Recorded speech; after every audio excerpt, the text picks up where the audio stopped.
सुहानापुर गांव में एक भाई बहन अपनी माता के साथ रहते थे। उनकी माँ सीता फल बेचा करती थी। एक बार की बात है, सीता अपने फलों को बेचकर घर वापस आ रही थी कि तभी रास्ते में उसका एक्सीडेंट हो गया और वो गिर गई। बहुत खून बह जाने के कारण सीता की मौके पर ही मौत हो जाती है। सीता के दुनिया से चले जाने के बाद अब दोनों भाई बहनों का दुनिया में कोई नहीं था। अब उनके घर में कमाने वाला भी कोई नहीं होता। धीरे धीरे घर का राशन भी खत्म हो जाता है। अब चीकू और पिंकी बहुत दुखी रहते थे। दीदी, घर का सारा राशन खत्म हो गया, अब हम क्या खाएंगे? तू चिंता मत कर पीकू, ऐसा करते हैं, अब से हम भी माँ की तरह ही फल बेचा करेंगे ताकि हमारा खर्चा चल सके। तो ठीक है दीदी, हम दोनों ही फल बेचने चलते हैं। अगले दिन सुबह सुबह ही दोनों भाई बहन फल बेचने के लिए निकल जाते हैं। इसके लिए वो पहले बाग की तरफ जाते हैं और वहां से कुछ फल तोड़कर उसे बेचने ले जाते हैं। ऐसा कुछ दिनों चलता रहा। एक दिन सुबह सुबह जब चीकू और पिंकी बाग पहुंचे तो उन्होंने देखा कि वहां पर लकड़ियों की कटाई हो रही है। ये देखकर पिंकी ने सेठ जी से कहा, सेठ जी, ये सब क्या हो रहा है? ये बगीचा क्यों काटा जा रहा है? ये मेरा बाग था, मैंने इसे बेच दिया है। अब यहाँ पर बहुत बड़ा मॉल बनेगा। सेठ जी की बात सुनकर दोनों भाई बहन बहुत उदास होते हैं और उदास होकर वो वहां से चले जाते हैं। दीदी, अब हम क्या करेंगे? बगीचा तो सारा सेठ जी ने कटवा दिया, अब हम कहां से फल लाकर बेचेंगे? तू चिंता मत कर चीकू, कोई ना कोई रास्ता तो जरूर निकल आएगा। दीदी, चलते चलते मैं बहुत थक गया हूं। हाँ चीकू, थोड़ी देर और चलते हैं, फिर कहीं आराम करेंगे। चलते चलते उन्हें एक बहुत बड़ा पेड़ नजर आता है। उस पेड़ पर बहुत सारे सेब लगे हुए थे। दीदी दीदी, देखो कितने सुंदर सुंदर सेब लगे हुए हैं उस पेड़ पर। हाँ चीकू, ये सेब तो सच में बहुत सुंदर हैं। हम इन्हें बेचेंगे तो हमें बहुत पैसे मिलेंगे। और दीदी देखो, खुशबू भी कितनी अच्छी आ रही है। पहले तो दोनों भाई बहनों ने सेब खाकर अपनी भूख मिटाई। फिर दोनों भाई बहनों ने अपनी अपनी टोकरियों में सेब भरा और सेब भरकर चल पड़े बाजार की ओर उन सेबों को बेचने के लिए। चलते चलते रास्ते में उन्हें एक अजीब सी आवाज सुनाई दी। रुको, तुम लोग कहाँ जा रहे हो? दोनों भाई बहन अपने चारों तरफ देखते हैं। उन्हें समझ नहीं आ रहा था कि आखिर ये आवाज कहाँ से आ रही है। फिर वो भाई बहन आगे चलने लगते हैं। थोड़ी देर बाद दोबारा उन्हें वो आवाज सुनाई देती है। रुको, कहाँ जा रहे हो? दीदी, ये आवाज कहाँ से आ रही है? कुछ समझ नहीं आ रहा। तभी अचानक उनके सामने एक परी आ जाती है। डरो मत, मैं सेब परी हूँ। इसी सेब के झाड़ पर रहती हूँ जिसके सेब तुम दोनों लिए जा रहे हो। लेकिन तुमने मुझसे बिना पूछे ये सेब क्यों तोड़े? क्योंकि हम बहुत परेशान हैं। हमारे घर में खाने के लिए राशन भी नहीं है। हमारी माँ भी मर गई और हमारे घर में कमाने वाला कोई नहीं है। परी को उन दोनों की बातें सुनकर दया आ जाती है। फिर परी उनसे कहती है, ठीक है, तुम दोनों परेशान मत हो। तुम्हें जितना चाहिए उतने सेब तोड़कर तुम ले जा सकते हो।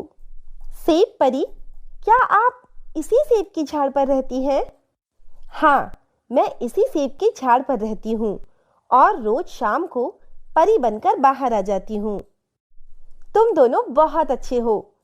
तुम दोनों मुझसे एक वरदान भी मांग सकते हो। बताओ, क्या चाहिए तुम्हें?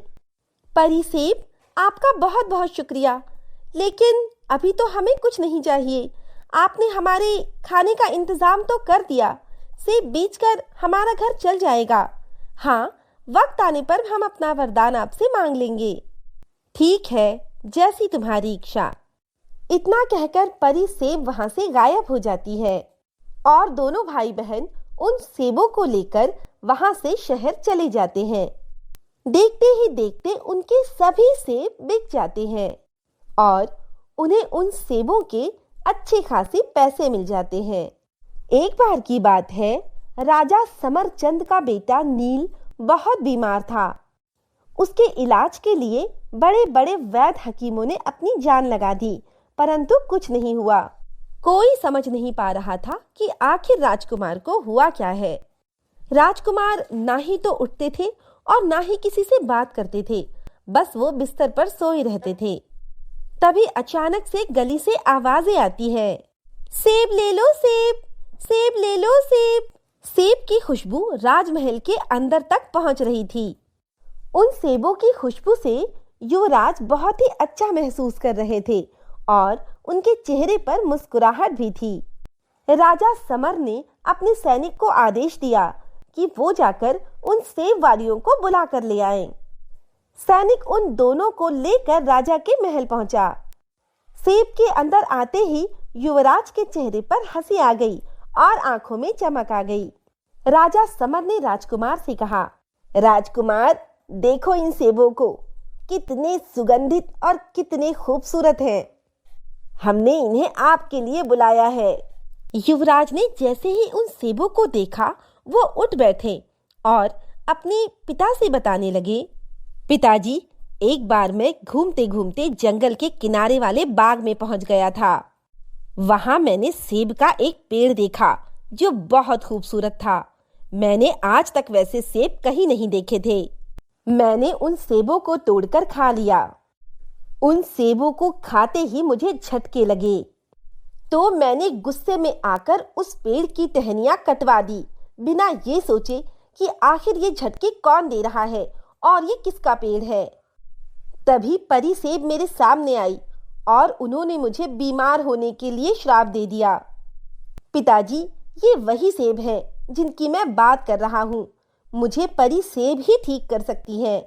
बेटा, कोई तो रास्ता जरूर होगा इस श्राप से छुटकारा पाने का। पिताजी, इस श्राप से छुटकारा पाने का तरीका हमें वही भाई बहन बता सकते हैं जो इस सेब को बेचने आए थे। महाराज, क्या हमने कोई जुर्म किया है? इस तरह हमें महल में क्यों बुलवाया है आपने? ये सुनकर महाराज समर उन दोनों को अपनी सारी बातें बताते हैं और अपने बीमार राजकुमार का हाल भी सुनाते हैं। आपके बेटे ने ये सही नहीं किया। उन्हें उस पेड़ की टहनियां नहीं कटवानी चाहिए थी। इसमें हम भला आपकी क्या सहायता कर सकते हैं? देखो सेब वाली, उससे अनजाने में गलती हुई है। तुम्हें ऐसा नहीं कहना चाहिए। वो तुम्हारा भी राजकुमार है और अनजाने में गलती किसी से भी हो सकती है। ये मेरा अनुरोध है आप दोनों से, कृपया मेरे बेटे की मदद करें। राजा की बात सुनकर दोनों भाई बहनों को उन पर दया आ जाती है और वो उनकी मदद करने के लिए तैयार हो जाते हैं और वो सभी मिलकर उस अद्भुत सेब के पेड़ के पास जाते हैं। वहां पहुंचकर पिंकी ने सेब परी को याद किया। सेब परी, कहाँ हैं आप? कृपया अपने पेड़ से बाहर आइए, हमें आपकी मदद की जरूरत है। पिंकी की बात सुनकर सेब परी पेड़ से बाहर आती है। बोलो चिंकी, तुमने मुझे क्यों याद किया? क्या तुम्हें कोई जरूरत है? सेब परी, मैं युवराज को आपके पास लेकर आई हूँ, कृपया इसे ठीक कर दीजिए। नहीं चिंकी, मैं इसे कभी माफ नहीं कर सकती। इसने मेरे सेब के पेड़ों की डालियां तोड़ी। परी सेब, इन्हें अपनी गलतियों का पछतावा है। नहीं पीहू, मैं इसे कभी माफ नहीं करूंगी। ये घमंडी है। नहीं परी सेब, इन्हें अपनी गलती का एहसास है और ये दोबारा कभी ऐसा नहीं करेंगे। कृपया करके इन्हें माफ कर दीजिए। जब पीहू के इतना अनुरोध करने पर भी परी नहीं मानती, तो फिर पीहू उसे उसका वचन याद दिलाती है। परी सेब, आपको याद होगा, आपने मुझे एक वरदान दिया था और मैंने कहा था कि मैं वक्त आने पर वो मांग लूंगी। परी सेब, कृपया करके उस वरदान के बदले राजकुमार को ठीक कर दीजिए और उसे माफ भी कर दीजिए। परी सेब, राजकुमार को उनकी गलतियों की सजा मिल चुकी है और अब उन्हें उनकी गलतियों का एहसास भी है। कृपया आप उन्हें माफ कर दें। ये सुनकर सेब परी को उन पर दया आ जाती है।